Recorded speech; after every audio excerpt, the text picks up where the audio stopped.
Noong 1981, apat na madre mula sa isang tahimik na baryo sa Hilagang California ang misteryosong nawala ng walang iniwang bakas.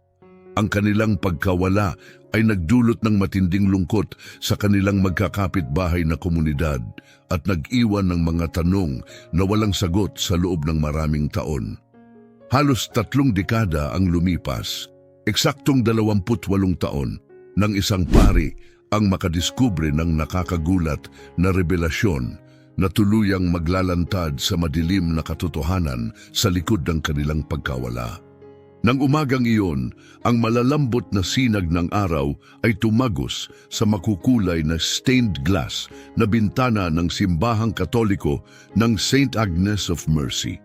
Ang liwanag ay bumalot sa mga makikinis na kahoy na upuan ng simbahan sa anyo ng makukulay na hugis. Nakatayo sa altar si Padre Joseph Soriano. Ang kanyang tinig ay kalmado ngunit may kalungkutan habang tinatapos ang serbisyong alala sa pamamagitan ng panalangin. Naway ang mga kaluluwa ng mga yumao ay makatagpo ng walang hanggang kapayapaan sa awa ng Diyos. Wika niya habang nag-aantanda ng krus. Amen, tugon ng mga taong nagtipon sa simbahan. Tiningnan ni Padre Joseph ang pamilyar na mga mukha. Karamihan ay matatanda na, ang ilan ay nasa gitna ng edad at may ilang kabataan. Dumalo silang lahat upang parangalan ang alaala ng 4 na madra na nawala na parang bula, eksaktong 28 taon na ang nakalilipas. Ang misteryo ay matagal nang bumalot sa bayan ng Eldon Hollow, na tila isang sugat na hindi gumagaling. Habang natatapos ang misa, si Padre Joseph ay naglakad papunta sa pintuan ng simbahan. Inilahad ang kamay sa bawat isa habang sila'y palabas. Marami ang nagpahayag ng simpatiya, bagamat sa tagal ng panahon, naging bahagi na lamang ito ng tradisyon kaysa sariwang dalamhati. Salamat sa pagdalo, Gina Dungas Perez, mahinahong sabi ni Padre Joseph, hawak ang marurupok na kamay ng matandang babae. Palagi akong pumupunta, Padre, sagot ng matanda, bakas sa mga mata ang luha na hindi pa bumabagsak. Naalala ko pa si Sister Mildred habang tinuturuan ng aking mga anak ng katekismo. Napakabait niya. Tumango si Padre Joseph, mabigat ang damdamin. Si Sister Maria Ortega ay 68 taong gulang nang siya ay mawala matapos ang isang buong buhay ng paglilingkod at pananampalataya. Anuman ang trahedyang sumapit sa kanya at sa iba pang madre, tila kinuha rin ito ang bahagi ng espiritu ng bayan. Ang bawat isa sa mga lumabas ng simbahan ay may kanya-kanyang alaala ng mga nawawalang babae. Sister Maria Ortega, 68, Sister Joan Keller, 65, Sister Carmen Aquino, 28, at ang pinakabata, si Sister Teresa Soriano, 23. Para kay Padre Joseph, ang pagkawala ay personal. Si Sister Teresa ay hindi lamang kasapi ng simbahan, siya rin ay kanyang nakababatang kapatid. Ang kanyang pagkawala ay yumanig sa pananampalataya ni Joseph at sinubok ang kanyang debosyon sa paraang hirap pa rin siyang unawain. Nang makaalis na ang huling tao, dahan-dahang naglakad si Padre Joseph sa katahimikan ng simbahan. Umalingaw-ngaw ang kanyang mga yabag sa sahig na bato habang patungo siya sa kanyang munting opisina sa likuran ng gusali. Payak ang silid. Isang mesa, isang estante ng mga aklat ukol sa teolohiya at isang bintanang nakatanaw sa libingan. Nang mag-isa na siya, bumagsak siya sa kanyang silya at inilapat ang ulo sa mga kamay. Ang mahinahong anyo na kanyang ipinakita sa iba ay naglaho at lumitaw ang isang lalaking binabagabag pa rin ng kalungkutan at mapapait na tanong, "Bakit, Panginoon?" Bulong niya, ang tinig ay puno ng hinanakit. "Naglingkod ako sa iyo habang buhay. Inalay ng kapatid ko ang kanyang buhay sa iyo. Bakit hindi mo ako pinakitaan ng liwanag? Ano pa ang kailangan kong matutunan mula sa sakit na ito?" Dahan-dahang bumagsak ang mga luha sa pagitan ng kanyang mga daliri habang tahimik siyang umiyak. Inilalabas ang sakit na palagi niyang kinikimkim. Sa bawat anibersaryo, gumuho ang mga pader na itinayo niya sa sarili. Pagkaraan ng ilang minuto, huminga siya ng malalim at pinunasan ang kanyang mga mata. Binuksan niya ang pinakailalim na drawer ng mesa at inilabas ang isang maliit na kahong kahoy. Sa loob nito ay mga lumang larawan, bawat isa ay maingat na iningatan. Ang una ay litrato ni Teresa noong araw na siya ay nanumpa sa kanyang mga huling panata. Suot niya ang belo ng may pagmamalaki, ang kanyang batang mukha ay nagniningning sa kagalakan at dedikasyon. Nakadama si Padre Joseph ng pagmamataas at paninisi habang pinagmamasdan ng larawan. Siya ang nagudyok kay Teresa sa kanyang bukasyon, ang nag-akay sa kanyang landas ng pananampalataya. Naalala pa niya si Teresa noong 16, ang mga mata ay kumikislap habang nagsasalita ng hangaring maglingkod sa Diyos. Ipinagmamalaki pa rin kita, bulong niya sa larawan, hanggang ngayon. Ngunit muli, sumagi sa isip ang isang mapait na tanong, ang parehong tanong na gumugulo sa kanya ng 28 taon. Paano kung hindi niya pinayuhan si Teresa na pumasok sa buhay relihiyoso? Buhay pa kaya siya ngayon? Namumuhay kaya siya ng tahimik marahil ay may sariling pamilya? Sa ngalan ng Ama at ng Anak at ng Espiritu Santo, mariing wika ni Padre Joseph, nag-antanda upang palayasin ang mga pagdududa. Hindi niya maaaring hayaang lumalim ang mga kaisipang iyon. Kailangang magtiwala siya sa plano ng Diyos kahit hindi niya ito maunawaan. Isinantabi niya ang larawan ni Teresa at kinuha ang isa pa, ang huling litratong kuha ng 4 na madre. Nakaupo sila sa isang bangkong kahoy sa labas ng kapilya ni Santa Dymphna, isang maliit na simbahan sa gilid ng Shasta Trinity National Forest. Sina Sister Mildred at Joan, ang pinakamatanda, ay nakangiti ng may kapayapaan. Si Sister Carmen ay mukhang payapa rin ngunit magalang. At si Teresa, ang kanyang batang mukha ay puno ng buhay, ay nakatanaw sa malayo na tila ba may layunin. Kinuha ang litrato ilang araw bago sila nawala, kuha ng isang lokal na bumisita. Ang mga madre ay nagtungo sa liblib na kapilya para sa isang maikling retreat. 2 araw ng panalangin, pag-aayuno at pagninilay bago ang isang pista. Inatasan din silang suriin ang kalagayan ng lumang kapilya upang malaman kung ito'y kailangang kumpunihin o tuluyang isara. Si Teresa, nakilala sa kanyang pagiging masinop, ang naatasang idokumento ang kalagayan ng gusali. Tinitigan ni Padre Joseph ang larawan, muling binibilang ang mga taon, ilang ulit na niyang ginawa. Kung buhay pa si Sister Mildred, 77 na siya ngayon. Si Sister Joan ay 74. Kahit sa isang milagro, siguradong mahina na sila kung buhay pa. Ngunit si Carmen ay 57 ngayon at si Teresa 52, bata pa upang mamuhay ng buo. Naalala niya ang mga araw na puno ng gulo at takot matapos silang mawala, mga araw ng kalituhan, pangamba at kawalan ng magawa. Nang mawala ang 4 na madre, masusing sinuyod ng mga pulis ang kagubatan. Hindi nila pinalampas kahit isang sulok. Dumaan sila sa makakapal na damuhan, inakyat ang matatarik na burol, at pinalawak ang paghahanap sa mga kalapit na bukirin, mga karatig bayan, at maging sa malalayong lugar. Ngunit kahit isang palatandaan ay wala silang natagpuan, walang punit na damit, walang gamit na personal, walang bakas ng paa o naputol na sanga na maaring magpahiwatig ng kaguluhan. Parang naglaho na lamang ang mga babae sa hangin ng kagubatan. Sa huli, ang mga autoridad ay nagpasya ng isang teorya, inatake ng oso. Kilala ang Shasta Trinity National Forest bilang tahanan ng mga itim na oso, at kahit bihira, may mga naitalang mararahas na insidente noon. Marahil, aksidenteng nakalayo ng lakad ang mga madre at nasalubong ang isang mailap na hayop. Ngunit para kay Padre Joseph at para sa marami sa Eldon Hollow, hindi kailanman tumugma ang paliwanag na iyon.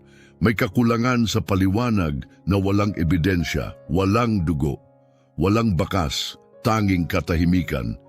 Sa paglipas ng panahon, kumalat ang mas maiitim na bulong-bulungan. May mga nagsabing nilabag ng mga madre ang kanilang mga panata at tumakas upang magsimula ng panibagong buhay. Kahit anong pagsusumikap ni Padre Joseph at ng simbahan upang patahimikin ang mga mapanirang haka-haka, nanatili itong parang usok sa hangin, hindi tuluyang nawawala. Hinding-hindi niya gagawin yon, bulong ni Padre Joseph habang marahang sinusundan ng daliri ang mukha ng kanyang kapatid sa litrato. Hindi ako kayang iwan ni Teresa nang walang paalam. Lumipat ang tingin niya mula sa larawan ni Teresa patungo sa maliit na kapilyang nasa likuran nito. Ang kapilya ni Santa Dymphna, isang payak na puting istruktura na may simpleng kampanaryo, itinayo noong dekada 2020 upang mapagsilbihan ang malalayong katolikong pamayanan sa lugar. Sa likod nito, nakatayo ang matatayog na puno na tila mga tahimik na saksi, niyayakap ang maliit na simbahan. Habang tinititigan niya ito, may naramdaman siyang kakaiba. Higit 20 taon na ang lumipas mula nang siya ay huling makapunta sa Stadimphnas. Napakasakit ng mga alaala. Ngunit ngayon, sa mismong ika-28 anibersaryo ng pagkawala ng mga madre, may di inaasahang damdamin ang sumibol. Nakadama siya ng pagnanais na bumalik, na maglakad sa landas na minsang dinaanan ni Teresa, na lumuhod sa lugar kung saan siya nanalangin. Marahil kailangan lang niyang muling mapalapit sa kapatid. O baka naman, sa kaibuturan ng kanyang puso, may tinig na nagsasabing may bagay pa siyang kailangang tuklasin, isang bagay na maaaring nakaligtaan noon. Alam niyang baka katang-isip lang ito. Ano pa nga ba ang posibleng natira matapos ang ganito katagal? Subalit matindi ang tawag ng pakiramdam. Maingat na ibinalik ni Padre Joseph ang mga larawan sa kahon, maliban sa isa, ang litrato ng 4 na madre sa harap ng kapilya. Ipinasok niya ito sa kanyang bulsa. Tumayo siya, kinuha ang Biblia at rosaryo at lumabas ng opisina na may panibagong layunin. Sa labas, sumakay siya sa kanyang simpleng kotse, inilapag ang larawan sa upuang katabi at bumulong ng isang maikling panalangin. Pagkatapos ay pinaandar ang sasakyan at bumiyahe palayo sa St. Agnes patungo sa gubat at sa mga alaala na matagal na niyang tinangkang kalimutan. Ang daan mula Eldon Hollow papunta sa kagubatan ay liko-liko at dumadaan sa nagbabagong tanawin. Mula sa maayos na hanay ng mga bahay, patungo sa mga bukirin at sa huli sa ligaw na kalikasan. Ang matatayog na pine at cedar ay nakapaligid sa kalsada, lumilikha ng anino't liwanag sa kalsada.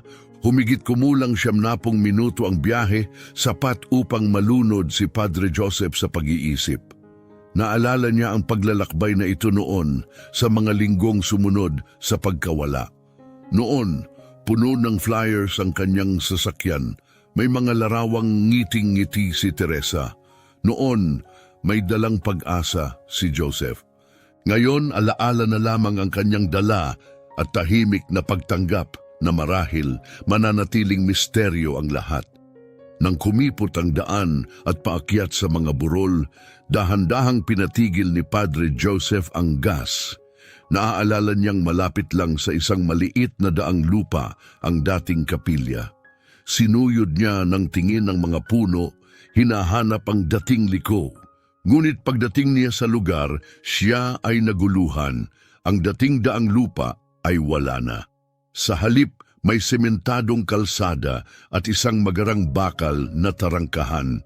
May malaki at malinaw na karatulang no trespassing at mga babala tungkol sa pribadong ari-arian. Imposible, bulong niya, itinigil ang kotse sa gilid. Kinuha niya ang litrato at ikinumpara sa tanawin. Pareho ang hanay ng mga bundok. Ang mga punong nasa gilid ng burol ay pareho rin. Ito nga ang lugar. Ngunit ang kapilya, ang Santa Dymphna, ay wala na. Bumaba siya ng sasakyan at lumapit sa tarangkahan. Sa kabila nito ang sementadong daan ay paikot sa kagubatan. May kasamang maayos na tanim at palamuti. Moderno, malinis at tila wala sa lugar. Walang bakas ng dating payak na kapilya. Nagtataka, kinuha niya ang telepono at hinanap ang isang kontak na matagal na niyang hindi natawagan, si Roberto Sanchez, ang dating tagapangalaga ng Sta Dimphnas. Kung may nakakaalam ng nangyari sa kapilya, siya iyon. Tumunog ang linya ng ilang beses bago sumagot ang isang paos na tinig. Hello? Roberto, si Padre Joseph Soriano ito mula sa St. Agnes.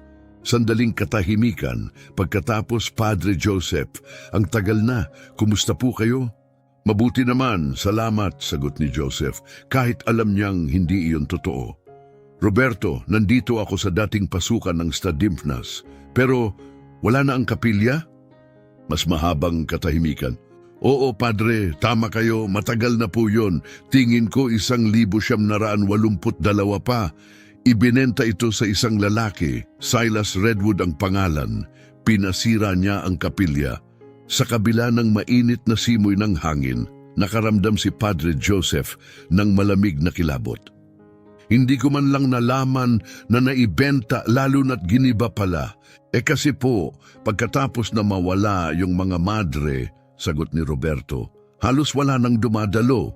Hindi na raw kailangan ng diocese na panatilihin ito. May isang lumang insidente rin noon, ang pagkakaroon ng bitak sa kampanaryo ng kapilya na muntik nang makasugat kay Thomas Farrell. Matapos iyon, nagpasya ang obispo na hindi na sulit pang ipagpatuloy ang pagpapanatili ng kapilya na nagsisilbi lamang sa kakaunting tao. Ngayon, habang nakatayo sa harap ng mataas na tarangkahan, pinagmamasdan ni Padre Joseph ang matapang na karatulang bawal pumasok habang unti-unting sumisidhi ang kanyang pagkabalisa.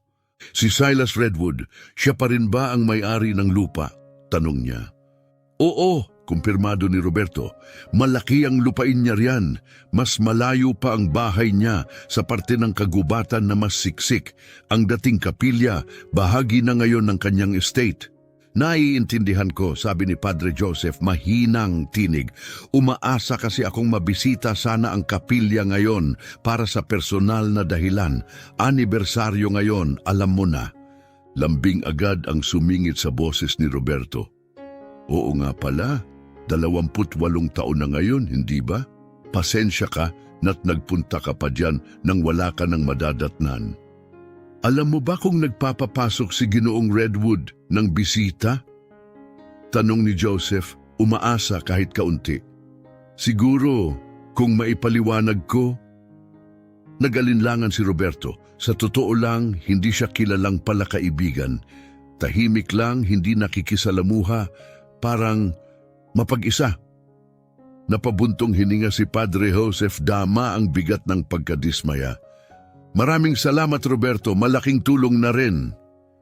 Pakinggan mo, Padre, dagdag ni Roberto, bahagyang mas masigla ang tono. Malapit lang ako, mga 15 minuto mula riyan. Naitago ko ang ilang gamit mula sa kapilya bago ito giniba. Yung dating krus sa altar, ilang lumang aklat panalangin. Kung gusto mo, pwede kang dumaan at makita ang mga yun. Napakabuti mo, sagot ni Joseph. Baka nga, pero sa ngayon gusto ko munang subukang makausap si Ginoong Redwood. Alam mo ba kung paano makakarating sa mismong bahay niya? Saglit na katahimikan bago sumagot si Roberto. Ang daang pinanggalingan mo, karaniwang may kandado yan, pero may pampublikong daan sa kabilang panig ng lupain. Medyo paikot nga lang, pero makakalapit ka. Matapos itala ang mga direksyon ni Roberto, nagpasalamat si Padre Joseph at tinapos ang tawag. Bumalik siya sa kotse, hindi sigurado kung ano ang susunod na hakbang.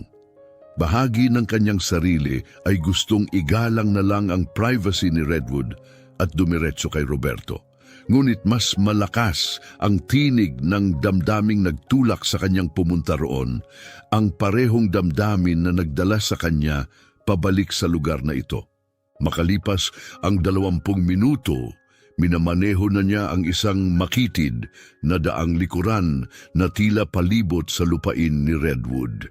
Sa pagitan ng mga puno, nasulyapan niya ang mga malilinis na damuhan at sa bandang huli, isang malaking gusali na tila nakatago sa kagubatan. Mukha itong marangyang lodge kaysa karaniwang bahay, gawa sa bato at matitibay na kahoy, 3 palapag, may malalawak na bintana at mga balkonahe na tanaw ang gubat. Lubhang kaiba ito sa payak at rural na paligid.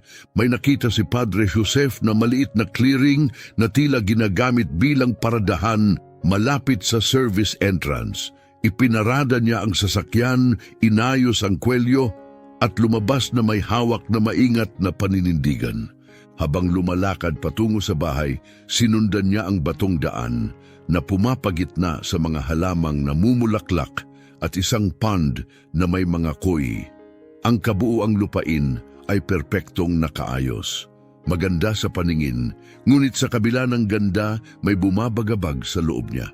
Habang lumalapit siya sa bahay, parang pabigat ng pabigat ang hangin sa paligid. Pagdating sa pinto, kumatok siya ng mariin. Makalipas ang ilang sandali, bumukas ito. Isang matangkad, malapad ang balikat na lalaki na nasa edad 65 ang humarap sa kanya. Nakasuot ito ng mamahaling workout clothes at may hawak na magarang leash ng aso. Maayos ang pagkasuklay ng pilak niyang buhok at matalim ang mga matang agad na napansin ang kwelyo ni Padre Joseph. Agad nagbago ang ekspresyon ng lalaki mula sa walang emosyon patungong halatang inis. Oo, tanong niya, malamig at maiksi ang tono. Magandang hapon, bati ni Joseph ng may kalmadong ngiti. Kayo po ba si Ginoong Silas Redwood? Ako nga, sagot ni Redwood, mas lalong humigpit ang panga at bawal ka rito. Pasensya na't bigla akong nagpakita, sabi ni Joseph, iniabot ang kamay. Ako po si Padre Joseph Soriano mula sa St. Agnes of Mercy sa Eldon Hollow. Hindi tinanggap ni Redwood ang kamay niya, hindi rin ito gumalaw. Anong kailangan mo de, tanong niya, mas humigpit ang hawak sa tali. Nanatiling mahinahon si Joseph at ibinaba ang kamay. Sana po ay makausap ko kayo sandali. Pumunta ako upang makita ang lugar kung saan dating nakatayo ang kapilya ni Stadimfna. Hindi ko alam na winasak na ito. Kung nakita mo nang wala na ito, singhal ni Redwood, bakit mo pa ako iniistorbo? Nakausap ko po si Roberto Sanchez, sagot ni Joseph ng mahinahon. Nabanggit niyang kayo ang bumili ng lupain. Gusto ko lang sanang... Sanang ano? Putol ni Redwood, lumapit ng bigla at may lakas. Sisisihin mo ba ako dahil bumili ako ng lupang ibinenta naman? Akala mo banal ang lugar na yun dahil may kapilya? Mismong simbahan ang nagsabing hindi. Ibinenta nila. Hindi po ganoon. Mabilis na tugon ni Joseph. Iniangat ang 2 kamay bilang pakalma. Wala akong sinisisi. Hindi ko lang po alam na giniba na ang kapilya. May personal po akong alaala roon at ngayon po ang anibersaryo ng isang mahalagang pangyayari. Sandaling lumambot ang tikas ni Redwood, ngunit nanatiling malamig ang mga mata. Ngayon alam mo na, sabi niyang walang damdamin. Wala na ito, at mabuti nga, mas tahimik ang tulog ko ngayon. Hindi ko na naririnig ang lintik na kampana na 3 beses tumutunog bawat araw. Nakakasakit ng ulo. Hindi napigilan ni Padre Joseph ang kanyang sagot. Ang kampanang Angelus ay isang napakagandang tradisyon kinoong Redwood. Malumanay na sabi ni Padre Joseph. Inaanyayahan nito ang mga mananampalataya na manalangin upang parangalan ang pagkakatawang tao ni Kristo. Isa itong banal na paalala ng biyaya ng ating paglaya mula sa kasalanan at kamatayan. Umirap si Redwood. Hayaan mo na ang sermon. May mga cellphone na ngayon ang mga tao. Pwede silang mag-set ng reminder kung gusto nilang magdasal. Wala nang kailangang makarinig ng ganyang kalabog na parang mula pa sa gitnang panahon. Malinaw na walang patutunguhan ang usapan. Nagpasya si Padre Joseph na umatras. Nauunawaan ko ang inyong pagnanais ng katahimikan, Ginoong Redwood. Naistorbo ko kayo ngayong araw at ikinalulungkot ko yon. Marahil ay maaari tayong mag-usap sa ibang pagkakataon kung mas naaangkop. Wala nang ibang pagkakataon, malamig na sagot ni Redwood. Wala akong interes na balikan ang isang gusaling giniba na ilang dekada na ang nakalipas, lalo na hindi kasama ang isang paring ngayon ko lang nakilala. Mas makabubuti pang umalis ka na bago ko tawagin ang sheriff. Batid ni Padre Joseph na wala na siyang magagawa pa. Tumango siya. Sige po, salamat sa inyong oras. Naway sumainyo ang kapayapaan. Hindi na sumagot si Redwood. Sa halip, mariing isinara ang pinto at tinapos ang usapan. Sa mabigat na buntong hininga, bumalik si Joseph sa kanyang kotse. Mabigat ang iniisip. Hindi lang siya nadismaya. May mas malalim pa. May kakaiba sa asal ni Redwood, hindi lang basta kabastusan. Tila may hinanakit, isang personal na galit, tila laban mismo sa simbahan. Nang makarating siya sa sasakyan, saglit siyang huminto at lumingon sa malaking bahay. Sa isang iglap, tila may nakita siyang gumalaw sa isa sa mga bintana sa itaas. Pinapanood ba siya ni Redwood? Ang tanong ay naghatid ng kilabot sa kanyang gulugod. Pilit niyang nilabanan ang pakiramdam, sumakay sa kotse at pinaandar ito. Isinasaalang-alang niyang bumalik na lamang sa Eldon Hollow. Nag-alok si Roberto Sanchez na ipakita ang mga lumang gamit mula sa kapilya. Marahil ay makapagdudulot iyon ng kaunting kapanatagan matapos ang mabigat na araw. Ngunit hindi niya ibinaling ang manibela patungo sa bahay ni Roberto. Sa halip, sinundan niya ang kalsadang lumiliko sa tabi ng dating lugar ng Santa, Dimphnas. Hindi niya maipaliwanag, ngunit tila may humihila sa kanya pabalik. Alam niyang wala ng kapilya roon, walang dapat makita, ngunit may bumubulong sa loob niya. Hindi pa tapos. Habang umiikot ang kalsada, nasilayan niya ang lugar kung saan dating nakatayo ang kapilya. Bahagyang naghiwalay ang mga puno upang ihayag ang isang maayos na clearing na ngayon may mga landscaped na halamanan kung saan minsang naroroon ang sagradong lupa. At bigla, ang radyo ng kanyang sasakyan ay nagbuhay. Isang kakaiba na kapangingilabot na himig ang umalingaw-ngaw sa loob ng sasakyan. Isang Gregorian chant, ang malamyos at makalangit na musika ng sinaunang panalangin monastiko ang pumuno sa katahimikan. Napapitlag si Joseph sa gulat. Mahigpit niyang hinawakan ang manibela, ngunit patay ang radyo. Tiyak siya. Pinatay niya ito bago pa man umalis ng bayan. Kinabahan, itinabi niya ang kotse sa gilid ng kalsada at tinitigan ang dashboard. Nagpatuloy ang pag-awit sa loob ng sasakyan ng ilang segundo bago ito tuluyang nawala, kasing misteryoso ng pagdating nito. Ano ba ito, Panginoon? Bulong niya, inaabot ang dial. Binuksan niya ang radyo, saka pinatay muli, ngunit hindi bumalik ang chant. Guni-guni lang ba ito? Dulot ba ito ng pagod? Malfunction lang ba ng lumang sasakyan? Ngunit may naramdaman si Joseph sa kanyang kalooban, isang damdaming gaya ng nadama niya habang pinagmamasdan ang litrato sa kanyang opisina. Higit pa ito sa alaala, isa itong malalim, di maipaliwanag na pakiramdam ng presensya. Nangilabot ang kanyang balat, nanindig ang balahibo sa kanyang mga braso. Isang init ang sumiklab sa kanyang tainga. Isang damdaming ilang ulit na niyang naranasan sa mga sandaling malalim ang panalangin. Tinawag ito ng kanyang mentor noon bilang bulong ng Espiritu Santo. At muli, mahina ngunit tiyak, bumalik ang Gregorian chant. Hindi mula sa speaker, hindi mula sa kahit anong maipapaliwanag.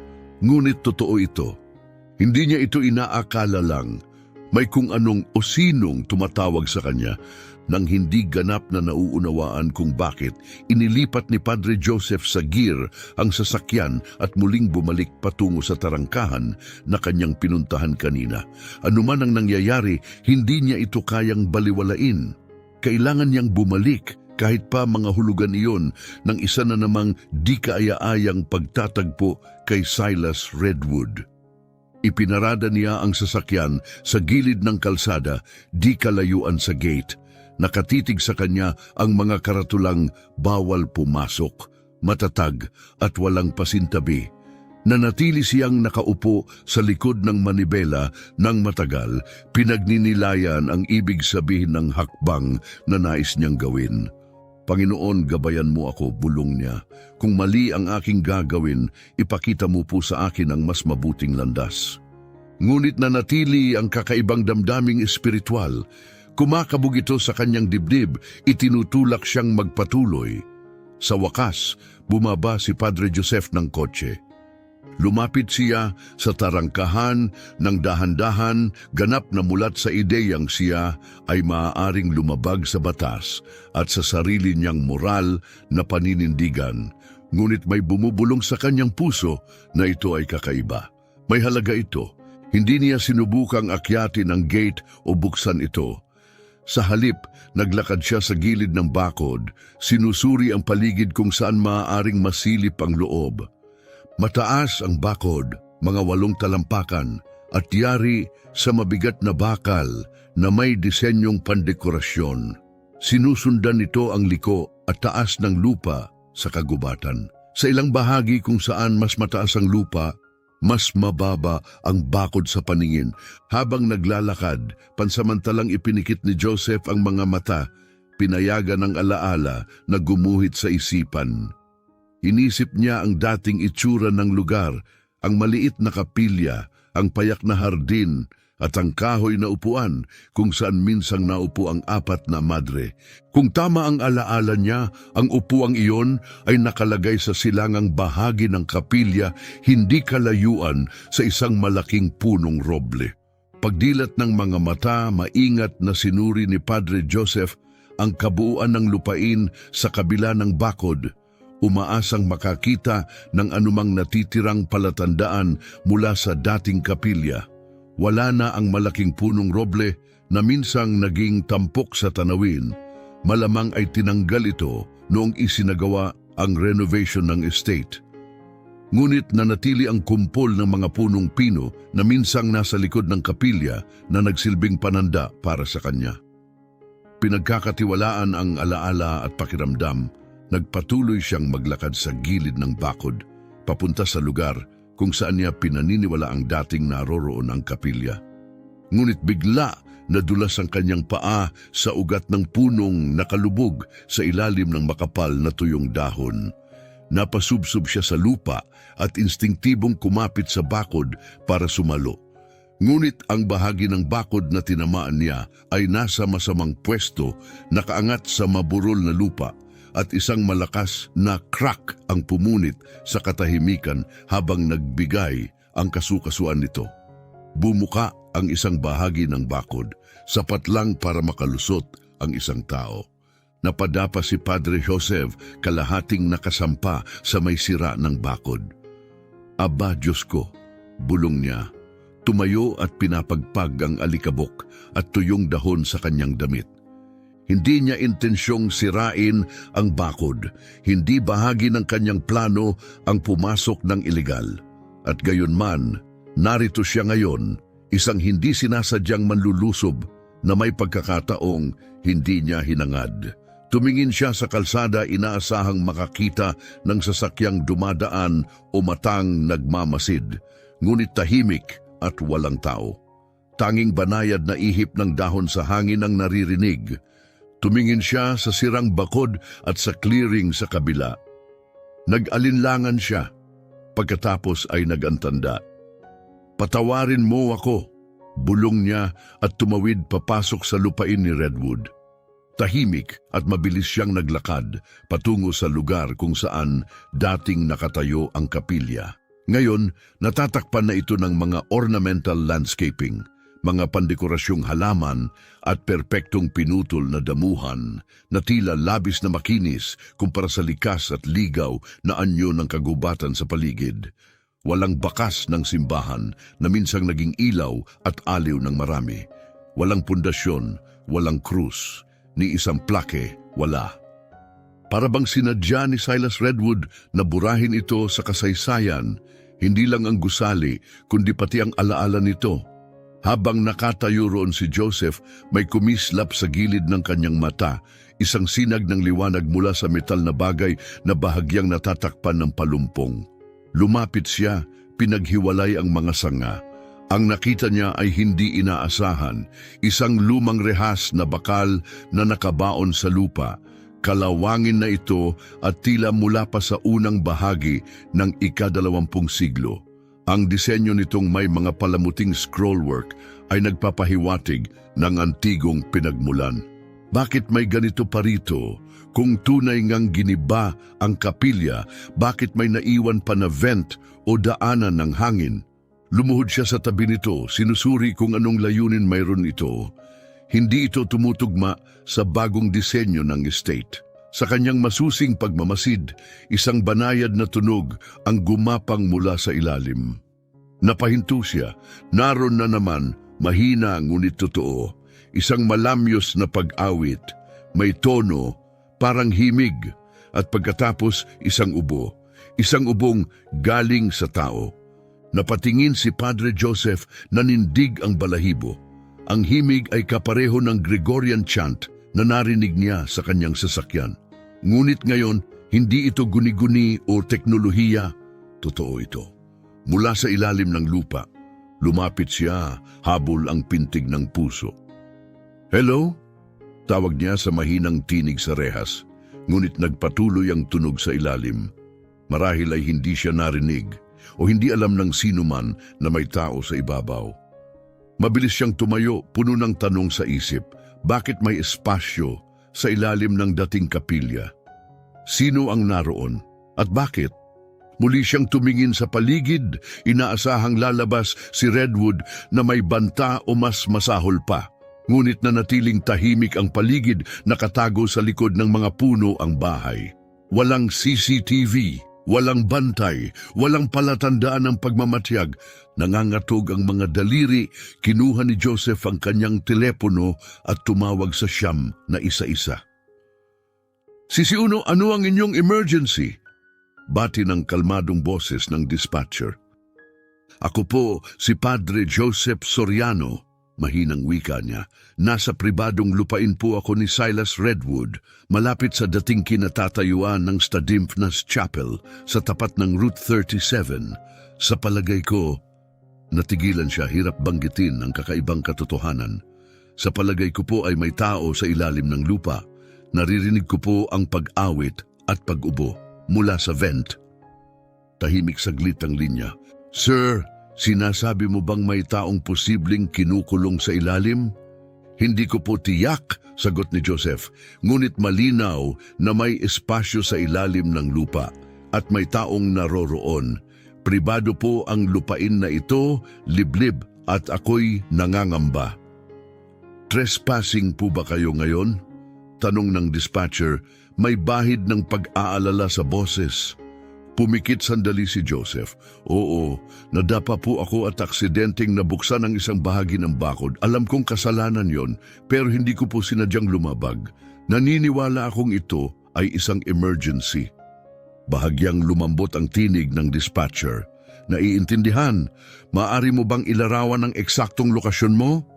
Ipinaliwanag niya ang kanyang kinaroroonan ng detalyado, mga palatandaan, distansya mula sa dating kapilya. "Magpapadala na kami ng mga opisyal sa inyong lugar," sabi ng dispatcher. "Mangyaring manatili sa lugar maliban na lang kung hindi kaligtas." "Maraming salamat," sagot ni Joseph, humugot ng malalim na buntong hininga. "Maghihintay ako sa tabi ng aking sasakyan.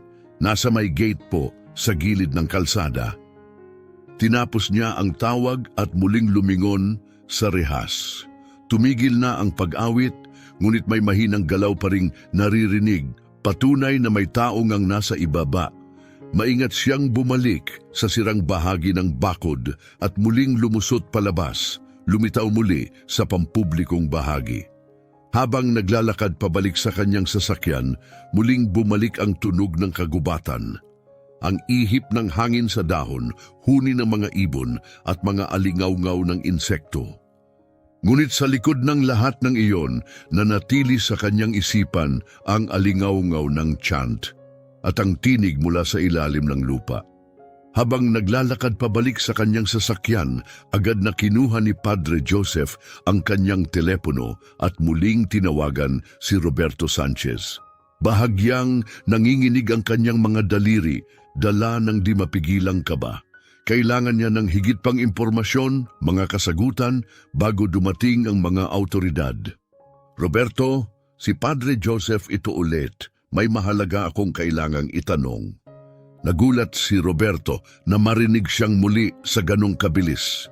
Siyempre, Padre, ano ang nangyari? Noong nakatayo pa ang Santa Dimphnas, tanong ni Joseph, mayroon ba itong basement o anumang silid sa ilalim?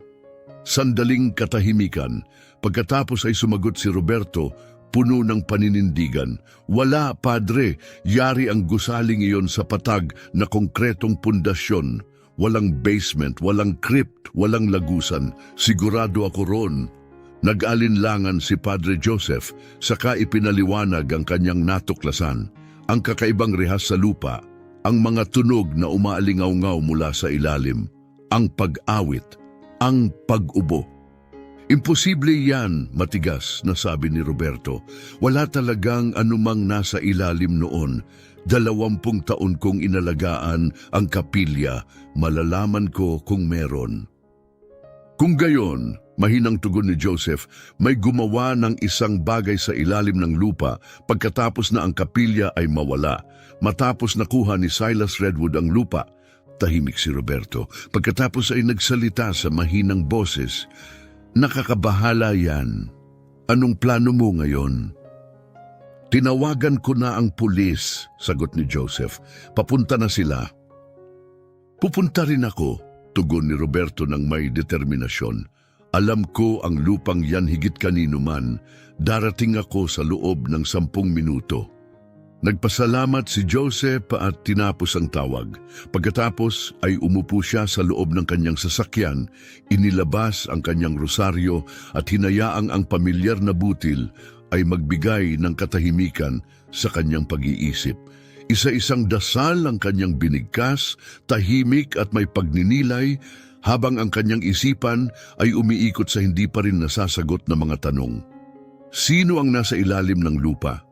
Bakit may espasyong itinayo roon? Posible kaya kahit mahirap paniwalaan na may koneksyon ito sa 4 na nawawalang madre? Tila imposibleng pag-isipan kahit sa kanya. Ngunit ang pagkakataon sa mismong anibersaryo ng kanilang pagkawala ay mahirap baliwalain. Naputol ang kanyang pagmumuni-muni sa tunog ng papalapit na sasakyan. Isang luma ngunit matibay na pickup truck ang bumagal sa likod ng kanyang kotse. Agad niyang nakilala ito kay Roberto. Mabilis na bumaba ang dating tagapangalaga ng kapilya, may bakas ng pag-aalala sa kanyang mukhang pininturahan ng edad. Padre Joseph, tawag niya habang papalapit, dumating na ba ang pulis? Wala pa, sagot ni Joseph, lumabas upang salubungin siya. Salamat sa mabilis mong pagdating. Tumango si Roberto at luminga sa paligid.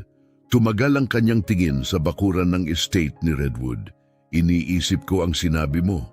Kung mayroong bagay na nasa ilalim ngayon, tiyak na itinayo iyon pagkatapos. Pero ang paggawa ng ganon, malalim, maayos, kailangan ng matinding kagamitan. Maingay, dapat may nakapansin. Maliban na lang kung ginawa ito ng dahan-dahan sa paglipas ng panahon, mungkahi ni Joseph. O kaya'y nakatagpo siya ng likas na kuweba at pinalawak ito. Umiling si Roberto, nakakunot ang noo. Imposible, matigas ang batuhan sa lupa rito. Walang natural na kuweba. Bago pa sila makapagpatuloy, narinig nila ang huni ng sirena. Ilang sandali pa, isang cruiser ng sheriff ang lumitaw mula sa likong kalsada, may kumikislap na mga ilaw. Tumigil ito sa likuran ng kanilang mga sasakyan. Bumaba ang 2 deputy, isa ay mas matanda, may bahid na uban sa gilid ng ulo, at ang isa ay mas bata, matikas, na tila may pinanggalingang militar. Lumapit ang mas matandang opisyal, kalmado ang kilos. Si Padre Soriano po ba kayo? Opo, maraming salamat sa pagdating, sagot ni Joseph. Itinuro niya si Roberto. Ito po si Roberto Sanchez. Siya ang dating tagapangalaga ng kapilya na dating narito. Tumango ng may paggalang ang deputy. Ako po si Deputy Navarro. Siya si Deputy Reynolds. Bumaling siya kay Joseph. Ayon sa dispatch, may narinig kayong tunog mula sa ilalim ng lupa. Maaari bang ikwento niyo ng buo? Ipinaliwanag ni Joseph ang lahat. Paano siya napunta sa dating lugar ng kapilya? Paano aksidenteng nasira ang bahagi ng bakod? Paano niya natagpuan ang lumang vent na natatakpan ng halaman? At paano, mula roon, narinig niya ang tunog ng tao? Inamin niya ang kanyang paglabag at humingi ng paumanhin, ngunit itinanggi muna ito ni Deputy Navarro. Mas mahalaga ngayon ang posibleng panganib sa kapakanan ng sinuman, sagot ng deputy. Kung may taong nakulong o ikinukulong sa ilalim ng lupa, iyon ang prioridad. Sumingit si Roberto, 20 taon kong inalagaan ang Stad Dimphnas. Wala pong anumang silid sa ilalim noon. Kung may meron ngayon, siguradong ginawa iyon pagkatapos na mabili ni Redwood ang lupa. Si Deputy Reynolds, na kanina pa tahimik na nagsusulat sa kanyang notebook, ay tumingin. Kilala si G. Redwood bilang may-ari ng ilang lupain sa rehiyong ito. Kung mayroong nakatagong estruktura sa lupa niya, seryoso ito. Nauunawaan ko, mahinahong sagot ni Joseph. Hindi ko siya inaakusahan. Ibinabahagi ko lamang ang aking nakita at ako'y nag-aalala. Tumango ng mabagal si Deputy Navarro, pinoproseso ang lahat ng kanyang narinig. Sige, makikinig kami at susuriin namin ang lugar. Tingnan natin ng mas malapitan ng vent na ito, sabi ni Deputy Navarro. Ginoong Sanchez, dahil pamilyar kayo sa dating lupain ng kapilya, maaari ba kayong sumama sa amin? Walang problema, agad na sagot ni Roberto. Naglakad ang 4 na lalaki patungo sa bakod. Itinuro ni Padre Joseph ang puwang na hindi sinasadyang nabuo nang siya ay nadapa. Isa-isa silang maingat na tumawid sa butas at tumuloy sa maayos na inayos na bakuran ng estate ni Redwood. Inakay ni Padre Joseph ang grupo sa mga pandekораsyong palumpong na bahagyang tumatakip sa bagay na kanyang nakita. Ito po, aniya, habang pinaghihiwalay ang mga sanga upang ipakita ang kalawanging rehas na bakal na nakabaon sa lupa. Lumuhod si Deputy Navarro upang siyasatin ito. Talagang luma ito, puna niya, hindi bagay sa modernong disenyo ng paligid. Sumama si Deputy Reynolds, iniilawan ang rehas gamit ang kanyang flashlight.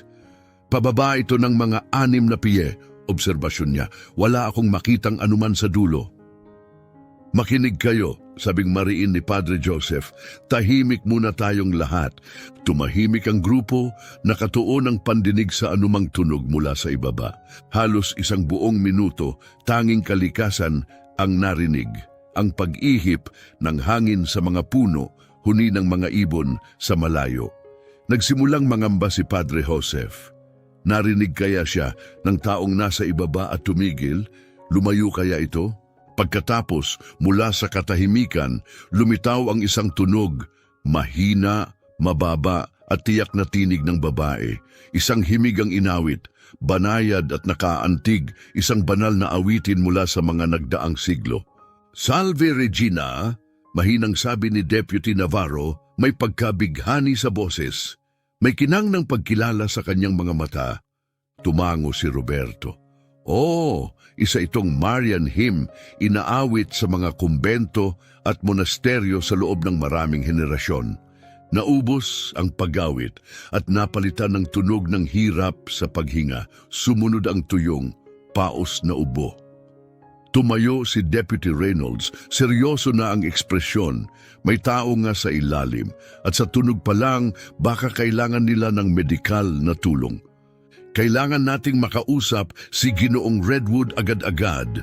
Utos ni Deputy Navarro, ang tinig ay puno na ng autoridad. Ito ay malinaw na kaso ng welfare check. Umiling si Roberto, hindi makapaniwala, hindi ko maintindihan. Walang vent na ganyan nung naroon pa ang kapilya, wala ring basement, walang anumang ilalim.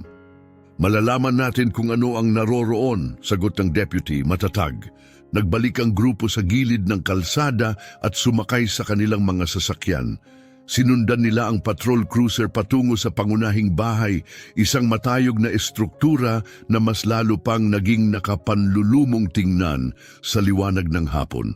Ang mga bintana nito'y tila mga matang malamig at mapanood. Inutusan ni Deputy Navarro sina Roberto at Padre Joseph na manatili sa kanilang mga sasakyan habang siya at si Reynolds ay lumapit sa pintuan. Maingat na pinanood ni Joseph habang kumakatok ang mga deputy. Naghintay sila, ngunit walang sumagot. Maya-maya, mula sa gilid ng bahay, may lumapit. Si Silas Redwood iyon, nakasuot pa rin ng mamahaling panlibang kasuotan, may kasamang malaking German Shepherd. Agad na nagdilim ang kanyang ekspresyon nang makita sina Joseph at Roberto sa tabi ng sasakyan ng pulis. Ano ang ibig sabihin nito? Sigaw ni Redwood habang pasugod na lumapit. Bakit nandito na naman ang mga taong ito sa lupa ko? Lumapit si Deputy Navarro ng kalmado. Ginoong Redwood, ako si Deputy Navarro. Kasama ko si Deputy Reynolds. Narito kami para sa isang welfare check. May ulat na tumutukoy sa mga kakaibang tunog, pag-awit, pag-ubo na naririnig mula sa ilalim ng dating kinatatayuan ng kapilya. Namula ang mukha ni Redwood sa galit. Kalokohan to! Pumasok na sa lupa ko ang paring yan dati. Ngayon naman, dinadala pa niya ang pulis para sa kung anong kwento tungkol sa lupa ko. Wala pong inaakusahan, ani Deputy Reynolds, mahinahon ngunit matatag. Ngunit may sapat kaming dahilan upang maniwala na may taong nasa panganib sa ilalim ng lupa. Tungkulin naming imbestigahan ito. Wala nang ibang tao sa lupain kong ito, sigaw ni Redwood. Ako lang at ang mga aso ko. Sa tingin niyo ba may nakatira sa isang secret bunker sa ilalim ng damuhan ko? Katawa-tawa. Gayunman, giit ni Deputy Navarro, obligado kaming magsiyasat.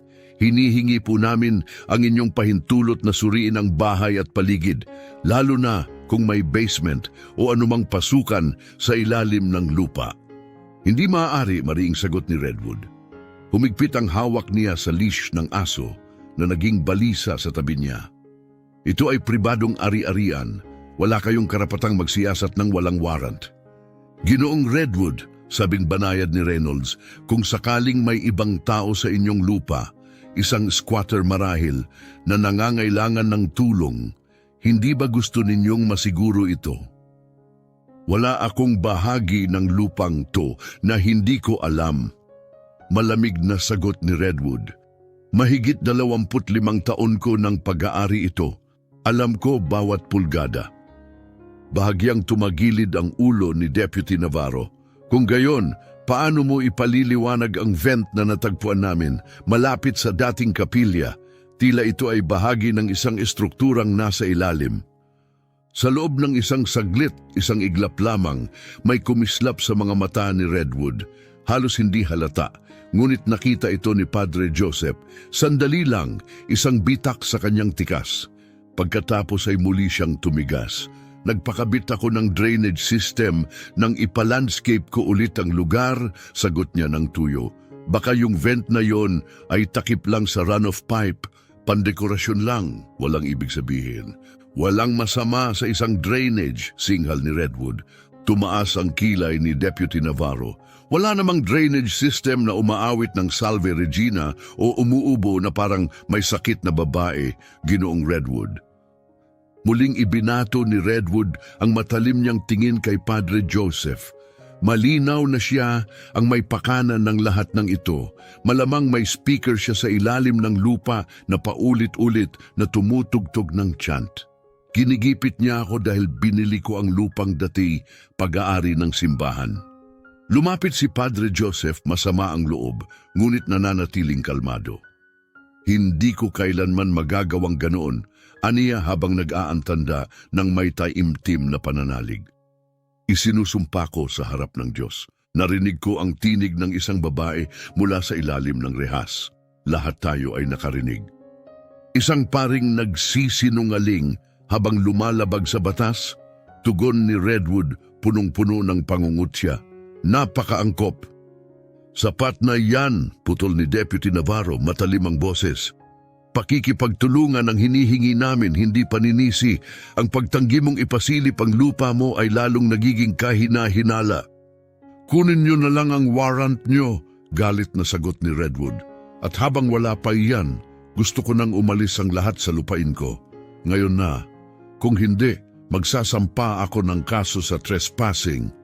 Nauunawaan na hindi na ito maipipilit sa ngayon. Tahimik na tumango si Deputy Navarro kay Padre Joseph at Roberto.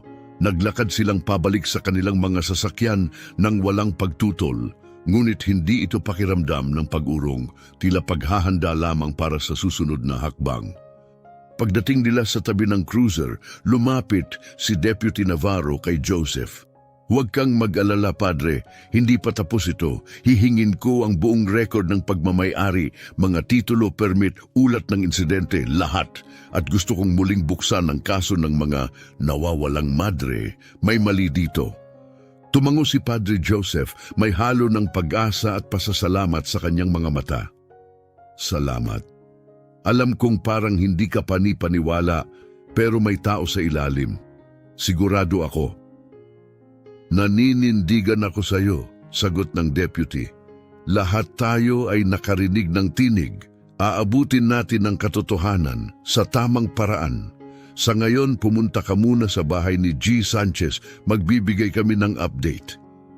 Tahimik ang biyahe patungo sa bahay ni Roberto. Kapwa sila ni Joseph ay malalim ang iniisip, binabalikan ng mahiwagang tinig na narinig sa ilalim ng lupain ni Redwood. Pagdating nila, lumiko si Roberto at pinasok ang daan patungo sa isang payak na log cabin sa gitna ng matatayog na punong pino. Mahaba na ang mga anino sa clearing habang papalubog ang araw. Hindi ito magara, pero ito ang tahanan ko, ani Roberto habang binubuksan ang pinto. Simple at mainit ang loob. Lumang muwebles na kahoy, isang batong fireplace, mga larawang pampamilya sa pagitan ng mga istante ng aklat at gamit panghuli ng isda. Isang kahoy na krusipiho ang nakasabit sa ibabaw ng apuyan. Napakaganda! Tapat na sagot ni Joseph, damang-dama ang aliw ng katahimikan at mainit na liwanag ng lugar. Nawala saglit si Roberto sa kusina. May ilang gamit ako mula sa Santa. Dimfnas noong isinara ito, tawag niya. Nasa baul sa guest room. Ipapakita ko pagkatapos nating magkape. Tumango si Joseph, umupo sa lumang silya. Ang isip ay pinagmumultuhan pa rin ng himig mula sa rehas.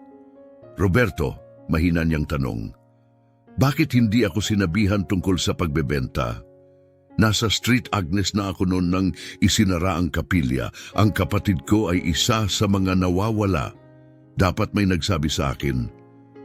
Bumalik si Roberto, dala ang dalawang mainit na tasa ng tsaa at iniabot ang isa kay Joseph. Galing ang utos mula sa tanggapan ng obispo sa Sacramento. Sa totoo lang, hindi nila ito naasikaso ng maayos. Matapos ang trahedya, biglang bumaba ang bilang ng mga dumadalo. At saka may nangyaring insidente sa kampanaryo. Humigop si Joseph ng tsaa. Ano ang nangyari? Pinsala sa estruktura, sagot ni Roberto. Matagal nang luma ang kapilya. Itinayo noong taong 2020 at hindi na ayos ng maayos. Isang linggo ng 1,981,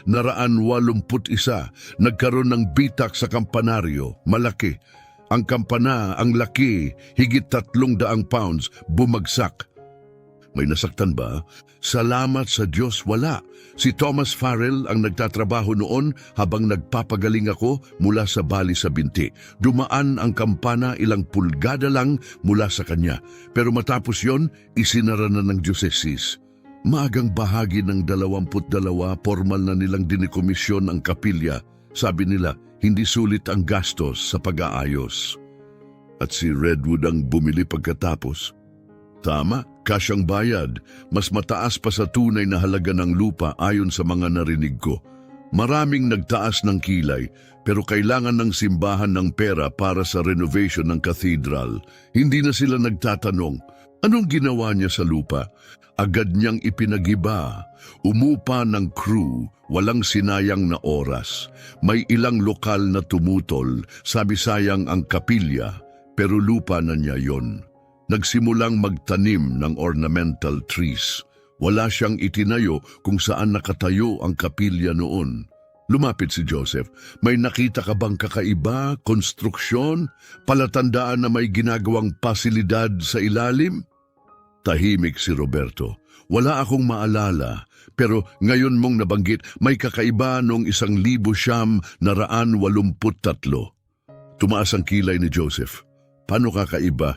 May mga nagreklamo na may kakaibang ingay sa gabi, parang makina, may tumatakbo, may ilan pang nagsabing nakaramdam ng pagyanig. Sabi ng mga autoridad, aktibidad daw ng lindol. Lindol? Tanong ni Joseph. Iyon ang sabi ng mga opisyal, pero bihira ang lindol dito at kakaiba ang pakiramdam, parang lokal lang. Ang mga ulat tungkol sa maliliit na pagyanig noong 1983 ay tila walang kabuluhan noon, mga anomalya lamang. Ngunit sa pagbabalik tanaw, inamin ni Roberto na laging may kakaiba sa mga lindol na yon, lalo't limitado lamang sa maliit na bahagi ng lugar.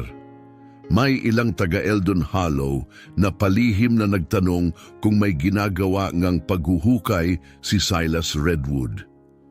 Wala bang investigasyon? Tanong ni Padre Joseph. Kumindat si Roberto, waring walang magawa. Isang deputy lang ang dumating, nilibot ang paligid at wala raw kakaiba, doon na natapos. At si Redwood, matagal na siyang may impluensya. Nagdo-donate sa tamang grupo, kilala ang mga taong may kapangyarihan. Nagpalit ang usapan nila, naging mas personal. Pinag-usapan nila ang mga pagbabago sa Eldon Hollow, ang unti-unting pagbaba ng dumadalo sa St. Agnes, at ang pananampalataya, dalawang lalaking nakaugat sa parehong espiritual na lupa sa kabila ng kababalaghang dinanas ngayong araw. Hindi nila namalayang lumipas na ang oras hanggang tumunog ang telepono ni Padre Joseph. Padre Soriano po, sagot niya. Padre, si Deputy Navarro ito. Ang boses ng deputy ay matalim, may enerhiya. May progreso na tayo. Kakakausap ko lang kay Judge Martinez. Naaantig siya sa kaso at naglabas na ng emergency warrant. May legal na tayong pahintulot para magsagawa ng welfare check. Sa hinalang, may illegal confinement. Naramdaman ni Padre Joseph ang bugso ng ginhawa. Napakagandang balita, Deputy. Papunta na kami sa lupain ni Redwood sa loob ng 1 oras, sabi ni Navarro. Gusto ko lang kayong i-update, ngunit kailangan kong sabihin, huwag na kayong bumalik. Isa na itong opisyal na operasyon ng pulis. Nauunawaan ko, sagot ni Joseph, kahit bahagi ng kanyang kalooban ay nais masaksihan ang magiging kaganapan. Pero kung sakali mang may matagpuan kayong sinuman, kayo ang unang makakaalam, pangako ni Navarro. Hindi mangyayari ito kung hindi dahil sa inyong pagpupursige, Padre. Karapat-dapat kayong makita ang katotohanan. Nang marinig ito ni Roberto, iginiit niyang dapat ay naroroon sila kahit mula sa malayo, upang manalangin, upang sumuporta. Matapos ang ilang diskusyon, pumayag si Deputy Navarro. Maaari silang maghintay sa pampublikong daan, ngunit mariing ipinagbawal ang pakikialam. Makaraan ng 1 oras, dumating sina Joseph at Roberto habang dahan-dahan ng lumalalim ang takip silim sa kalsadang pinalilibutan ng mga pine tree. Mula sa kanilang sasakyan, pinanood nila ang pagdating ng mga opisyal na sasakyan, mga patrol cruiser, isang forensic van, at maging isang ambulansya na nakaabang na nagdulot ng kaba kay Joseph. Lumapit si Deputy Navarro sa kanilang kotse. May warrant na kami, anya. Iniabot niya ang isang telepono kay Joseph at itinuro kung paano i-access ang live stream mula sa kanyang body camera. Maaari niyong panoorin ang lahat dito, pero manatili kayo sa loob ng sasakyan. Naiintindihan? Tumango sina Joseph at Roberto. Tahimik ngunit alerto nilang sinundan ang mga kaganapan sa maliit na screen. Lumabas si Redwood sa pintuan. Ang mukha ay parang bagyong paparating. Sa kabila ng malabong audio, narinig pa rin nila ang kanyang mga sigaw, mga banta ng demanda, akusasyon ng pang-aabuso sa privacy, at mga murang patungkol kay Padre Joseph. Ngunit nanindigan ng mga pulis, hawak nila ang warrant, kaya may karapatan silang siyasatin ang bawat sulok ng pag-aari. Pinaupo si Redwood sa kanyang sala habang sinimulan ng team ang masusing pag-iinspeksyon ng bahay at basement. Makalipas ang 45 minuto, sumingit ang boses ni Navarro sa audio. Walang kakaiba sa loob ng bahay. Pupunta na kami sa daan patungong gubat at sa mga panlabas na istruktura. Bagamat masama ang loob, kinumpirma ni Redwood ang pagkakaroon ng lumang shed sa likurang daan na tumutungo sa dating lokasyon ng kapilya. Sa bodycam footage, nakita ni na Joseph at Roberto ang pagtahak ng mga pulis sa makipot at madilim na daang kakahuyan. Halos wala ng araw at ang mga puno ay tila bumuo ng isang lagusang anino. Matapos ang 15 minuto, lumitaw sa video ang shed. Mas malaki ito kaysa sa inaasahan ni Joseph, isang parisukat na istruktura na may kupas na kahoy na dingding at bubong na yero. Shed lang yan, maririnig si Redwood na may inis. Mga gamit panhardin lang ang nariyan, wala nang iba. Pumasok ang mga pulis, ipinakita sa kamera ang hanay ng mga kasangkapan, kagamitan sa paghahalaman at mga sako ng lupa at binhi. Mukhang matagal nang napabayaan, may mga sapot ng gagamba at alikabok sa lahat ng sulok. Wala namang kahina-hinala hanggang may isang malakas na tunog. Nahulog ang isang wrench mula sa kamay ng officer at tumama sa sahig at ang tunog ay may kakaibang alingaw-ngaw. Lumuhod si Deputy Reynolds, sininagan ng flashlight ang mga sahig na kahoy. May kakaiba rito, sabi niya, at mas bago ang mga tabla rito kumpara sa iba. Hindi alintana ang sigaw ni Redwood, sinimulan ng mga pulis na alisin ang mga tabla. Sa ilalim ng mga ito ay bato at partikular isang hagdanang bato na pababa sa lupa.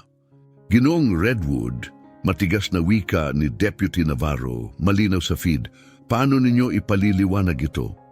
Namutla si Redwood, biglang gumuho ang kanyang tikas, ngunit wala siyang sinabi. Nang tumanggi siyang magsalita, inatasan ni Navarro ang ilang opisyal na bantayan siya habang siya at si Reynolds ay naghanda upang bumaba. Binuksan ang kanilang tactical lights at sinimulang tahakin ang hagdanan. Papasok na kami sa ilalim ng lagusan, narinig nila kay Navarro. Ipinakita sa kamera ang makitid na hagdanang inuka sa bato, ang mga baitang ay makinis na sa gitna, palatandaan ng madalas na paggamit.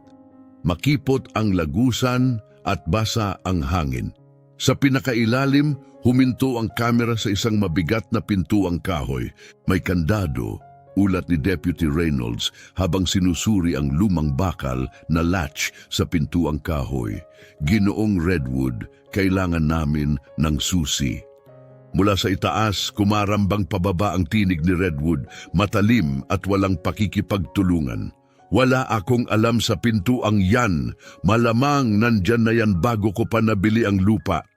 Nagtinginan ang mga deputy, halata sa mga mukha nila ang pagdududa. Sumenya si Navarro sa kanyang team. Hanapin ninyo. Di nagtagal, napansin ng isang opisyal ang aninong likha ng isang uka sa pader ng bato sa tabi ng hagdan. Ipinasok niya ang kamay at nakakuha ng kalawangin, ngunit buo pang susi. May nakuha ako, sigaw niya, iniabot ito kay Navarro. Umikot ang susi sa kandado na may mahabang, humuhuning tunog. Dumukwang ang mabigat na pinto. Ibinubunyag ang isang madilim na lagusan papaloob sa lupa. Papasok kami sa tila ginawang lagusan, sabi ni Navarro sa kanyang body camera. Mahinang tinig. Tinatay ang 6 na talampakan ng taas, 3.25 talampakan ng lapad. Bato at lupa ang pader, may suporta ng kahoy. Mukhang mukhang luma pero halatang kamakailan lamang ginawa. Maingat na pumasok ang mga pulis sa lagusan. Bahagyang liku-liko ito papalalim sa lupain at si Padre Joseph na nanonood sa live feed mula sa sasakyan ni Roberto na pagtanto, patungo ito sa mismong ilalim kung saan dating nakatayo ang kapilya. Matagal ang nilakad hanggang sa bumukas ang lagusan patungo sa isang silid sa ilalim ng lupa. Sumayad ang ilaw ng body camera sa paligid. May mumunting kagamitan, isang marupok at manipis na kutsyon, isang balde sa sulok, at isang mesa na may tira-tirang pagkain. Mula sa dilim, sumingit ang isang tinig. Tulong, may tao ba riyan? Itinutok ni Navarro ang kanyang flashlight sa pinagmula ng tinig. Lumantad sa liwanag ang isang sobrang payat na babae na nakahiga sa kutsyon. Lalim ng kanyang mga mata, pisnging halos buto, ngunit mulat at may malay. Mahigpit niyang hawak ang isang kahoy na rosaryo. Ang kanyang buhok ay maiksi, ang ekspresyon ay takot, ngunit malinaw ang ulirat. Ginang, malumanay na sabi ni Navarro habang lumuluhod sa tabi. Ako po si Deputy Navarro, narito kami para tumulong. Maaari po bang malaman ang pangalan ninyo? Unti-unting bumuka ang basag niyang labi. Sister Teresa Soriano. Sa loob ng truck ni Roberto, napasinghap si Padre Joseph, natakpan ng bibig habang nanlulumong bumagsak ang mga luha sa kanyang mga mata. Iyan ang kapatid ko, bulong niya. Diyos ko, ang kapatid ko. Hindi makapaniwalang napahawak sa balikat si Roberto, nanlalaki ang mga mata sa pagkagulat. Umiikot ang kamera sa silid. Ang mga pader ay puno ng ukit na panrelihiyon, mga krus, larawan ng mga santo, kasulatan, lahat ginawa gamit ang patpat o piraso ng bato. May sunog na kandila sa mesa. Sa isang bahagi ng pader, may inukit na malaking krus. Sister Teresa, may paggalang na sabi ni Navarro, kukuha kami ng medical na tulong ngayon din. Kayo po ba ay nag-iisa rito? Napatingin siya sa madilim na sulok. Si Carmen, bulong niya. Sumakabilang buhay na maraming taon na ang nakalipas. Itinuon ang ilaw sa ikalawang kutsyon. Naroon ang isang kalansay, bahagyang natatakpan ng lumang kumot. Kailangan na natin ng medics ngayon din, sabi ni Navarro sa kanyang radio, at tawagin ng forensics, may isa pa tayong bangkay. Hindi na nakatiis si Padre Joseph.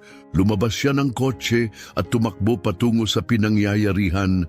Tinatawag siya ni Roberto, ngunit mabilis na tumakbo si Joseph. Sa perimeter, pinigilan siya ng isang opisyal.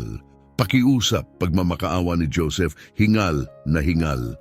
Kapatid ko yun sa loob, si Sister Teresa Soriano. Nawawala siya sa loob ng 28 taon. Kailangan ko siyang makita. Nakilala ng opisyal ang pangalan at tinawagan ng command. Ilang sandali pa, tumango siya. Pwede po kayong maghintay dito, Padre? Ilalabas na siya. Nakatayo si Joseph, hindi kumikibo, nanginginig at taimtim na nananalangin. Sinusubukang unawain ang tila imposibleng pangyayari. Buhay ang kanyang kapatid. Lumipas ang mga minuto. Pagkatapos, may gumalaw sa bahagi ng shed. Lumabas ang mga pulis, kasunod ang mga paramedic na may dalang stretcher. Nakabalot sa kumot ay si Sister Teresa, payat, animoy spirito, ang katawan ay halos hindi makita sa ilalim ng tela.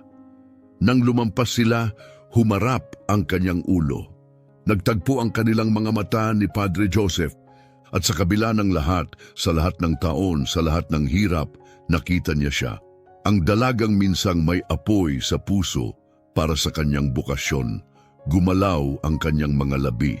Walang tunog ang lumabas, ngunit naunawaan ni Joseph ang mga salita, "Hindi ako iniwan ng Diyos." Habang inilalagay siya sa ambulansya, lumabas ang isa pang stretcher, naka-sealed na body bag. Alam ni Padre Joseph, si Sister Carmen iyon. Muling bumalot sa kanya ang lungkot, kasabay ng pasasalamat at hindi matumbasang pagkalito. Pagkatapos ay nakita niya si Silas Redwood, nakaposa, nakayuko, inaakay palayo ng mga pulis. Wala na ang kanyang tikas, napalitan ng pagkatalo ng puot na walang saysay. Habang lumalampas kay Padre Joseph, bigla siyang sumugod, dumura sa kanyang mukha. "Ikaw pare, masaya ka na?" Singal ni Redwood. Tahimik na pinunasan ni Padre Joseph ang kanyang pisngi at sumagot, matatag ang tinig, "Kagalakan kong magdusa gaya ng aking tagapagligtas." Inilayo si Redwood. Sa tabi, narinig ni Joseph ang mga pulis na pabulong na nagsasabi, may natagpuan pa raw na mga buto mas malalim pa sa ilalim ng lupa. Posibleng kay Sister Joan o Sister Mildred. Hinihintay pa ang kumpirmasyon. Lumapit si Roberto sa tabi ni Padre Joseph, mabigat ang mga mata't damdamin. Dinadala na siya ngayon, marahang wika niya.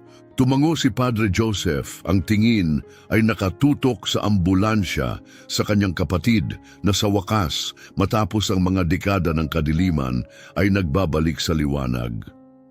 "Dapat tayong pumunta sa ospital," mahinahong sabi ni Roberto. Tumango lamang si Padre Joseph, ang puso'y punong-puno ng damdaming hindi kayang isalita. Walang sinabing salita, sumakay sila sa truck ni Roberto at sinundan ang ambulansyang tumatakbo sa kalsada, ang sirena'y humihiyaw. Sakay si Sister Teresa, ang nakaligtas sa isang bangungot na tumagal ng 28 taon, patungo sa liwanag ng kaligtasan at kalayaan. Ang liwanag ng emergency room ay bumabalot sa bangketa, naghuhugis ng mahahabang aninong malamig at maputi habang isinugod ng mga paramedic si Teresa papasok sa sliding glass doors. Ilang segundo lang ang lumipas at dumating na sina Joseph at Roberto, dali-daling nagparada at tumakbo papasok, ngunit pinigilan sila ng isang nurse sa intake area. "Pasensya na, Padre," sabi ng nurse, mabait ngunit matatag ang tono.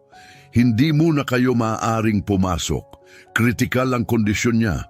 Kailangan ng mga doktor ng espasyo upang siya'y maisalba." "Nauunawaan ko." Mahinang sagot ni Joseph, kahit bawat hibla ng kanyang pagkatao'y nagnanais na mapalapit sa kapatid. "Ngunit siya na lamang ang natitirang pamilya ko.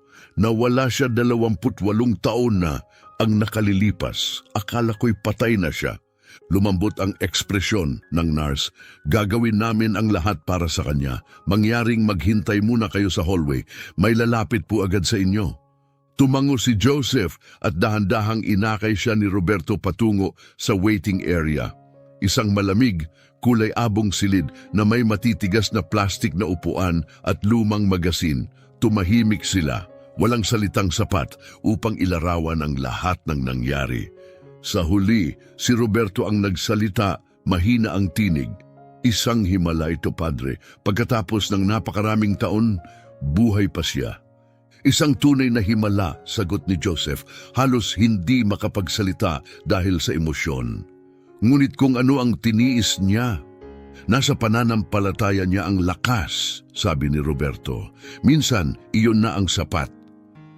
Tumango si Joseph, nakakaramdam ng kaaliwang hindi niya inaasahan mula sa simpleng katotohanan iyon. Binalikan niya sa isip ang mga inukit na kahoy, ang lumang krus sa ilalim ng lupa, mga simbolo ng pananampalataya ng kanyang kapatid na hindi natinag kahit sa pagkabihag. "Kailangan kong tawagan ang Saint Agnes," sabi niya bigla. Dapat nilang malaman na natagpuan na siya. Habang inaabot niya ang telepono, bigla itong tumunog. Si Deputy Navarro. "Deputy," sagot ni Joseph, "nasa ospital po ako. Ginagamot na ang kapatid ko." "Mabuti po yan, Padre," sagot ni Navarro. Gusto ko lang kayong i-update. Nasa kustudiya na si Redwood. Tahimik pa siya sa ngayon, hinihintay ang abogado. Pero may natuklasan kami sa pangalawang pagsiyasat sa bahay. Huminga ng malalim si Joseph. Ano ang natagpuan ninyo? Isang journal, sagot ng deputy. Dekada ng mga tala. Nakakabahala, padre. Itinala niya lahat. Ang galit niya sa simbahan, ang obsesyon niya sa mga madre. May mga pahina mula pa noong 1972 tungkol sa fixation niya sa stadimphnas at sa mga madre roon. Pumikit si Joseph. Ngunit bakit? Bakit siya humantong sa ganitong kalupitan? Sandaling katahimikan bago sumagot si Navarro. Iniwan siya ng kanyang ina noong sanggol pa lamang siya. Iniwan siya sa kanyang lola, isang striktang Katoliko, at ayon sa jurnal, labis na mapang-abuso. Pinapalo siya sa ngalan ng disiplina. Nang lumaon, nalaman niyang ang kanyang ina ay naging madre. Naramdaman ni Joseph ang bugso ng awa, kaya't inisip niyang ang mga madre ay mga taksil. Oo, kumpirma ni Navarro. Nakita niya ang mga madre bilang mga babaeng tumanggi sa pagiging ina't pamilya. Naging obsesyon ang poot. Isinisi niya sa kanila ang kanyang trauma. Bumigat ang dibdib ni Joseph, isang pusong wasak na napilipit tungo sa kalupitan. May dagdag pa, sabi ni Navarro, seryoso ang tono. Ipinapaliwanag sa jurnal ang nangyari sa iba pang mga madre. Sina Maria Ortega at Imelda Reyes ay namatay sa loob ng 1 taon ng pagkabihag, malamang dahil sa katandaan, sakit at kapabayaan. Naway magpahinga nawa ang kanilang kaluluwa, bulong ni Joseph sabay ang tanda. Nakatagal si Sister Carmen ng halos 10 taon. Namatay daw siya sa hindi ginamot na impeksyon sa baga, bandang maagang 70. At si Teresa, nanginginig ang tinig ni Joseph. Paano siya nakaligtas? Nag-atubili si Navarro. Hindi madaling sabihin ito, padre. Naging obsession ni Redwood ang kapatid mo. Inihiwalay niya ito matapos mamatay si Carmen. Ayon sa jurnal, may mga larawan pa. Mga taon ng psikolohikal na pang-aabuso, pagpapahiya sa katawan. Nanlumo si Joseph, nanlamig. Diyos ko, pasensya na, padre, mahinang sabi ni Navarro. Ngunit isang himala na nakaligtas siya. Ang kanyang lakas, ang kanyang pananampalataya, hindi matitinag. Hindi siya nagkasala, mariing sagot ni Joseph. Bahagyang napapatid ang tinig. Isa siyang biktima, isang bilanggo. Ang kasalanan ay kay Redwood lamang. Walang duda roon, sagot ni Navarro. Tahimik lamang si Roberto, tahimik na nakikinig, at marahang ipinatong ang kamay sa balikat ni Joseph. May isa pa kayong kailangang malaman, dagdag ni Navarro. Inilahad din sa jurnal kung paano niya nakuha ang 4 na madre nang walang nakapansin. Isang maingat na pinlanot isinakatuparang hakbang ito, paliwanag ni Deputy Navarro. Matagal nang pinagmamasdan ni Redwood ang kapilya. Inaral niya ang mga gawi ng mga madre. Kailan sila nagdarasal? Kailan sila natutulog? Nang malaman niyang mag-iisa sila sa panahon ng kanilang retreat, nakita niya ang kanyang pagkakataon. Pero paano niya ito nagawa nang walang iniwang bakas? Tanong ni Padre Joseph, muling naiisip ang hapdi ng panahong iyon, ang malilinis na silid, ang kawalan ng anumang bakas ni isang sapak ng sapatos o sirang lock. Ayon sa kanyang journal, patuloy ni Navarro, nagpakilala siyang kapitbahay, nagdala siya ng tsaa at mga gamit, tila mapagkawang gawa, ngunit ang tsaa ay may halong pampatulog. Ang dalawang mas matatandang madre, sina Mildred at Joan, ang unang uminom. Naging antukin sila. Nang alalayan sila ng mas batang mga madre papunta sa higaan, saka siya kumilos. Mabilis siyang sumalakay, pinatulog isa-isa. Ang kapatid mo lumaban, halos makatakas. Napapikit si Padre Joseph, dumaan ang kirot sa kanyang muka. Nagtagumpay siyang mapabagsak ito, nawalan ng malay, sa kaniya tinurukan ng gamot. Kinagabihan, dinala niya silang 4 palabas ng kapilya. Gumamit siya ng lumang daanan ng mga tagapaglingkod na kasama sa orihinal na disenyo ng kapilya. Ipinasok niya sila sa van sa ilalim ng dilim ng gabi. Pagkatapos, sinira niya ang lahat ng ebidensya. Sinunog ang mga gamit nila, binura ang mga fingerprint at nilinis ng laye ang sahig. Paano ang investigasyon? Mahina ang tanong ni Joseph. Noong 1981, kulang ang teknolohiya ng pulisya sa mga rural na lugar, paliwanag ni Navarro. Kakaunti ang resources, luma ang forensic tools at tapatin natin hindi maayos ang dokumentasyon. Walang bakas, walang suspek, kaya nabaon sa limot ang kaso. At si Redwood, tanong ni Joseph, hindi man lang napag-isipan?